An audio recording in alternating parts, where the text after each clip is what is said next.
The Kennedy Center in Washington is at the center of a growing legal and political dispute over its future and over the name displayed on the building. The Performing Arts Complex is currently partly covered by a large tarp, obscuring the facade. At the center of the controversy is President Donald Trump, whose name was added to the Kennedy Center after he took control of its board. But Democrats on the board have challenged the move, arguing that the president does not have the authority to rename a memorial dedicated to former President John F. Kennedy. Two things happened at the Kennedy Center's most recent board meeting. First, and both of these were over Congresswoman Joyce Beatty's vigorous objection. First, the Kennedy Center voted to add Donald Trump's name back onto the center's facade. The latest board meeting has now added another layer to the dispute. According to Beatty's counsel, the board voted to add Trump's name back to the facade and also voted to shut down the Kennedy Center for 2 years. The second thing that the board did is it voted to shut down the center for 2 years.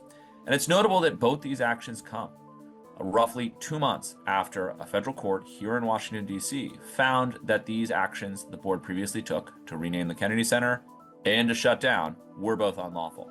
It remains unlawful, and Congressman Beatty vigorously objected in the meeting, and the defendants will now have to answer in court.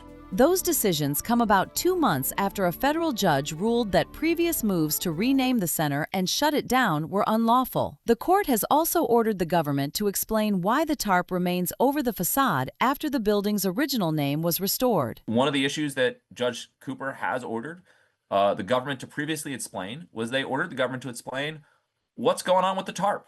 After the Kennedy Center's facade was restored, the defendants constructed a tarp that is shielding the center's name from view. And one of the things that the government will have to explain is why that tarp remains up. It certainly seems like an effort to us to evade the court's order and to frustrate a return to the status quo. For Beatty's camp, the dispute is about more than just a name. It is a symbol of an attempt by the president to corrupt a sacred memorial to John F. Kennedy and turn it into a vanity project for his own vanity.